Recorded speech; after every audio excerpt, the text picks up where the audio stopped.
అండి నన్ను ఈ రకంగా పలానోళ్ళు అని చెప్పాలి కదా, గుర్తు తెలియని వ్యక్తులని చెప్పేశాడు. అది నోట్ చేసుకున్నారు, కోర్టులో నోట్ చేసుకున్నారు, మ్యాజిస్ట్రేట్ గారు జీజీహెచ్లో నోట్ చేసుకున్నారు. They have given a certificate. అది చాలదు, ఇది అన్యాయం అని చెప్పేసి సుప్రీంకోర్టుకు వెళ్ళాడు. సుప్రీంకోర్టు వాళ్ళు హైదరాబాద్లో ఉన్న మిలిటరీ కోర్టుకు రిఫర్ చేశారు. అక్కడికి వెళ్ళాడు, అక్కడ కూడా సర్టిఫికేట్ తీసుకున్నాడు. తర్వాత ఆయనకి బెయిల్ వచ్చింది. ఇది జరిగినటువంటి అంశం. ఇది జరిగిన నెల అవుతుంది, 3 years అవుతుంది. 3 yearsలో అప్పుడు ఆ తర్వాత చాలా there are so many options. నువ్వు ప్రైవేట్ కంప్లైంట్ వేసుకోవచ్చు, ఒకవేళ నీకు అన్యాయం జరిగిందనుకుంటే. ప్రైవేట్ కంప్లైంట్ వేసుకునే ప్రొవిజన్ సిఆర్పిసిలో ఉంది. నువ్వు ప్రైవేట్ కంప్లైంట్ వేసుకోవచ్చు, విభిన్న ఫామ్స్లో నువ్వు ఫైట్ చేయొచ్చు. అవే చేయలే. ఇప్పుడు దాకా కాముగా ఉన్నాడు. గవర్నమెంట్ వచ్చింది, జగన్మోహన్ రెడ్డి గారు ముఖ్యమంత్రిగా దిగిపోయారు, చంద్రబాబు నాయుడు గారు ముఖ్యమంత్రిగా అయ్యారు. మళ్ళా ఈయన ఉండి శాసనసభ్యుడిగా తెలుగుదేశం పార్టీని గెలిచాడు. కక్ష సాధింపు. ఏం చేయాలి ఇప్పుడు? జగన్మోహన్ రెడ్డి గారిని ఏదో ఒక విధంగా కేసులో ఇరికించి ఆయన మీద కక్ష సాధింపు చర్యలు చేయాలనేటువంటి ఉద్దేశంతో పోయిన మాసం 11వ తారీఖున పంపించాడు ఒక మెయిల్. ఇవాళ నేను చూశాను, ఆయన మళ్ళా మాట్లాడుతున్నాడు. నిన్న చెప్పారు 11వ తారీఖున కంప్లైంట్ ఇచ్చి మెయిల్లో గుంటూరు ఎస్పీకి పంపిస్తే 10వ తారీఖునే లీగల్ ఒపీనియన్కి పంపించినట్టు రాసుకున్నారు. ఫ్యాబ్రికేటెడ్. ఆయన 11వ తారీఖు మెయిల్లో పంపించాడు, 10వ తారీఖునే వీళ్ళు రిఫర్ చేశారు. ఏంటిది అంటే ఒక ప్లాట్, ఒక ప్లాన్డ్గా చంద్రబాబు నాయుడు గారు లోకేష్ గారు చెప్పడం, ముందే పంపించడం, టకటక పంపించేటువంటి కార్యక్రమం చేయటం. నేను 11వ తారీఖు, నేను 10వ తారీఖుని పంపించాను, పొరపాటున 11వ తారీఖు అని మా అసిస్టెంట్ దాని మీద నెంబర్ వేశాడు అని ఇందాక ఎక్కడో ప్రెస్ మీట్లో చెప్తున్నాడు. మెయిల్లో ఉంటుంది కదా ఎప్పుడు రిసీవ్ అయింది, 11వ తారీఖునే రిసీవ్ అయినట్టుగా మెయిల్లో చాలా స్పష్టంగా ఉంటుంది. ఏమైనా జామ్ అయిపోయిందా 10వ తారీఖున? బాబు, పోలీస్ ఆఫీసర్లు కూడా దొరికిపోయారు. 10వ తారీఖున నువ్వు 11వ తారీఖును పంపిస్తే ముందుగానే లీగల్ ఒపీనియన్కి పంపించి అసిస్టెంట్ డైరెక్టర్ ఆఫ్ ప్రాసిక్యూషన్ పంపించి 11వ తారీఖున కేసు రిజిస్టర్ చేశారు. ఏమిటి అన్యాయం అని అడుగుతా ఉన్నా. ఇది రెడ్ బుక్ అమలు చేయటమా లేక లా అండ్ ఆర్డర్ని కాపాడటమా? ఒక్కసారి ఆలోచించవలసిందిగా నేను ఈ సందర్భంగా రాష్ట్ర ప్రజానీకాన్ని కోరుతున్నా. దానితో పాటుగా పోలీసు అధికారుల్ని కింద నుంచి పైదాకా నేను ఒకటే చెప్పదలుచుకున్నా, పరిశీలించుకోండి. ఫాల్స్ కేసులు మీరు పెడుతున్నది ఎవరి మీద? రాష్ట్రం 2 ఐపీఎస్ ఆఫీసర్ల మీద, మీలాగా ఐపీఎస్ చదువుకొని మెరిట్లో వచ్చినటువంటి వ్యక్తుల మీద, ఒక డాక్టర్ మీద, మహిళా డాక్టర్ మీద మీరు కేసులు పెడుతున్నారు. ఎవరి ప్రోద్బలం? న్యాయం అయితే పెట్టండి, తప్పలేదు. If it is genuine, we have to register the case against anybody, no problem at all. Political ప్రెషర్కు మీరు లోనై కేసులు పెడితే అయిపోదు. అప్పుడే కథ, చాలా కథ ఉంటుంది. కాలం గిర్రెని తిరిగి వస్తుంది. 5 సంవత్సరాల్లో నెల 15 రోజులు అయిపోయింది. మళ్ళా కాలం గిర్రెని తిరిగి వచ్చేటటువంటి ప్రజానీకం, మేధావులు దీని మీద చర్చించవలసినటువంటి అవసరం ఉన్నది.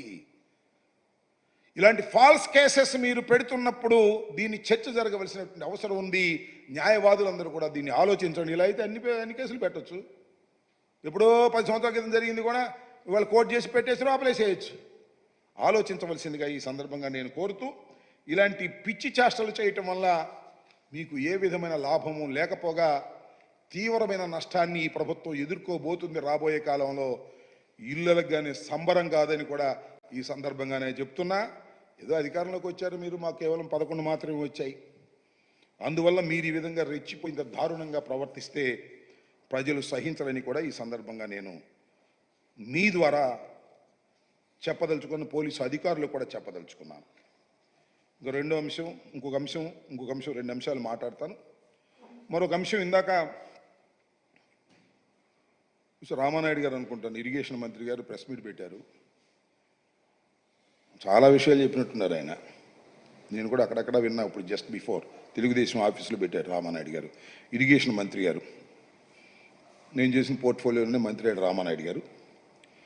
ఆయన ఇరిగేషన్ గురించి మాట్లాడుకోకుండా పాపం ఆయన్ని ట్రోల్ చేశారని కొద్దిగా బాధ ఆవేదన వ్యక్తం చేసినట్టున్నాడు. ఆయన చూశాను నేను ఆయన బాడీ లాంగ్వేజ్ అంతా. నన్నే ఎందుకు ట్రోల్ చేస్తున్నారు అనేటువంటి బాధ ఆయనలో కనిపించింది. పాపం ఆయనే చెప్పాడు, ఏది ఈ పిల్లకి 15,000, ఈ పిల్లకి 15,000, ఈ పిల్లకి 15,000, ఈ పిల్లకి 15,000, ఇప్పుడే వచ్చింది ఈ పిల్లకి కూడా 15,000 అని ఇలా చెప్పాడు. అది చెప్పింది ట్రోల్ చేస్తారు, సహజమే కదా. మంచి అయినా అంతే, చెడైనా అంతే. నన్ను ట్రోల్ చేయట్లేదు, మీరు చేస్తారు, చేసుకోండి, మాకేం అభ్యంతరం లేదు. ట్రోల్ చేసినందుకు పాపం బాధ ఆవేదన పడ్డాడు పాపం. ఆ ట్రోలింగ్కు సమాధానం చెప్పడానికి వచ్చినట్టుగా ఉన్నాడు తప్ప అసలు విషయం చెప్పలా. ఆయన నేను అది చేశాను, నేను ఒక వృద్ధులారు కాళ్ళు కడిగాను, పెన్షన్ ఇస్తూ, శభాష్ మంచిదేనయ్యా, పెన్షన్ ఇచ్చారు, నేను కాదంటలేదు. అనుకున్న ప్రకారమే మీరు పెన్షన్ ఇచ్చారు. మొదటి నెల గుర్తుపెట్టుకోండి, ఇంకా చాలా ఉంది, ముందుంది ముసళ్ళ పండగ. 4,000, 7,000 కలిపి ఇచ్చారు, అందరికి ఇచ్చారు. మధ్యలో కొంతమందికి ఇవ్వకపోతే కలెక్టర్ల దగ్గరికి వెళ్ళి కూడా తెచ్చుకున్నారు, మర్చిపోమాకండి. ఆ ఊళ్ళో గ్రామస్తులు ఇవ్వాలా, వీళ్ళకి ఇవ్వడానికి లేదు, తెలుగుదేశం కాదు, వైసీపీ సిపిఎం వాళ్ళ మీద తిరగబడ్డారండి, సిపిఎం వాళ్ళ మీద.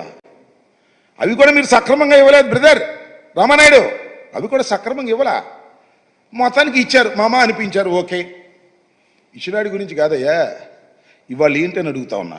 నువ్వు అంతా చెప్పావు, రామాయణం అంతా చెప్పావు, కానీ అసలు కథ చెప్పలా. నేను అడుగుతా ఉన్నా, ఏమండి రామానాయుడు గారు, మీరు ఈ పిల్లకి ఇచ్చా, ఈ పిల్లకి ఇచ్చా, ఈ పిల్ల అన్నది అందరికి ఇస్తారా, ఎవరా? ఇది చెప్పలా. మాకు విధి విధానాలు ఇంకా కుదరలేదు, విధి విధానాలు ఇంకా నిర్ణయిస్తాం, అప్పుడు చూస్తాం, అప్పుడు ఇస్తాం అనే పద్ధతులు ఏదో మర్మగర్భంగా మాట్లాడారు. అది కాదు కావాల్సింది. మీరు you have issued a GO. దీనికేం విధి విధానాలు ఏంటి, దీనిలోనే ఉన్నాయో జీవోలో. ఒకసారి జీవో రామానాయుడు గారు మీ దగ్గర ఉందా? ఉండే ఉంటుంది గవర్నమెంట్ వరకు, లేదు నేను పంపిస్తా, చూసుకోండి. విధి విధానాలు చాలా క్లియర్గా ఉన్నాయి దీనిలో. ఏమని 75% హాజరు కావాలి, మేం పెట్టింది. బిలో పావర్టీ లైన్ ఉండాలి, మేం చెప్పింది. ఆధార్ కార్డు అనుసంధానం కావాలి, మేం చెప్పింది. బడికెళ్ళే ప్రతి పిల్లవాడికి మీరు ఇస్తా ఉన్నారు, బడికెళ్ళే పిల్లవాడి తల్లికి మేము 1,500 ఇస్తా ఉన్నాం. మీ ఒక తల్లి ఉంటే 1,500 అని అన్నాం మేము. మీరేమన్నారు, ఎంతమంది పిల్లలుంటే అన్ని డబ్బులు ఆ తల్లికి ఇస్తాం, 2 పిల్లలుంటే 30,000 ఇస్తాం. ఖచ్చితంగా జీవోలో ఏమి రాశారయ్యా బాబు, మీరు గుర్తుపెట్టుకోండి. మళ్ళా మనం చదివినిపించా. మళ్ళా రామానాయుడు గారు మీరు ఎందుకు వచ్చారో నాకు అర్థం కాల. రావాల్సిన education minister. Who is below poverty line household and sending their children to schools, colleges, that is from class 1st to 7th.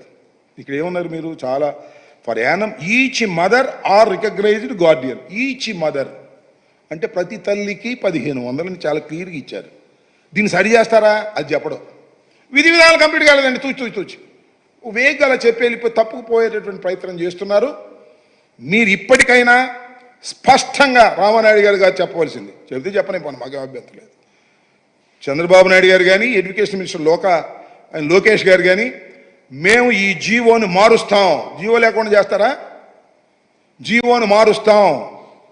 ప్రతి తల్లికి కాదు, ప్రతి విద్యార్థికి, స్కూల్కి వెళ్తున్న ప్రతి విద్యార్థికి 1,500 చొప్పున ఎంత అని చెప్పి మీరు మార్చిన రోజునే మిమ్మల్ని నమ్మశక్యం అవుతుంది తప్ప, లేకపోతే మీరు బుడవగా కొడుతున్నట్టు అర్థమైంది. ఇది సింపుల్. దీన్ని మీరు చెప్పుకోకుండా మేమేదో అది చేసాం, ఇది చేసాం, 4,000 ఇచ్చాం, 7,000 ఇచ్చారు, ఓకే. ఇసుక కూడా ఇస్తున్నారు, బ్రహ్మాండమైన ఇసుక. ఏంటది ఉచిత ఇసుక ఇక్కడ అమ్మబడును. ఏంది ఇది? ఉచితమైన ఇసుక ఇక్కడ అమ్మబడును. ఎంతకు అమ్ముతారు? 1,300 రూపాయలు టన్ను ఉచిత ఇసుక. ఉచితమైన ఇసుకను అమ్ముతారంట వాళ్ళు. ఇది మీ పరిపాలన. ఇది ఒకసారి మీరు గుర్తుపెట్టుకోమని కూడా ఈ సందర్భంగా మనవి చేస్తున్నాను. ఇప్పటికైనా నేను ఈ ప్రభుత్వాన్ని చాలా స్పష్టంగా అడుగుతా ఉన్నా, ఈ జీవోను మారుస్తారా లేదా? విధి విధానాలు కంప్లీట్గా ఉన్నాయి దీనిలో. మీరు నాలిక మడతేసి తప్పుకోవడానికి ప్రయత్నం చేస్తున్నారు. అందువల్లే ముఖ్యమంత్రి గారు కానీ ఇంత పెద్ద ప్రోగ్రాం, ఇంత ఫ్లాగ్షిప్ ప్రోగ్రాం, ముఖ్యమంత్రి గారు హామీ ఇచ్చినటువంటి ప్రోగ్రాం, ప్రతి బహిరంగ సభలోనూ ముఖ్యమంత్రి గారు మాట్లాడినటువంటి ప్రోగ్రాం. ఈ ప్రోగ్రాంకి అమాయకుడైన మా రామానాయుడిని పంపించి, పాపం ఆయన కూడా ఏదో ఆయన ట్రోల్ అవుతున్నా అని చెప్పి ఆయన పంపించడం కంటే మీ అబ్బాయి లోకేష్ని పంపించి ఎంతమంది పిల్లలు బడికి వెళుతుంటే అంతమందికి మేము డబ్బులు ఇచ్చే బాధ్యత మాది. ఈ జీవోని అవసరమైతే సరిచేస్తాము అని చెప్పండి. ఈ వివాదానికి తెరదించండి తప్ప ఊకదంపుడు ఉపన్యాసాలు చెబితే అది ప్రజలకు నచ్చదు, ఎక్కదు అనే విషయాన్ని కూడా మీరు గుర్తుపెట్టుకోవాలి. ఇప్పటికీ సూపర్ 6లో ఒకటి ఫెయిల్ అయ్యారు, ఇంకా 5 ఉన్నాయి.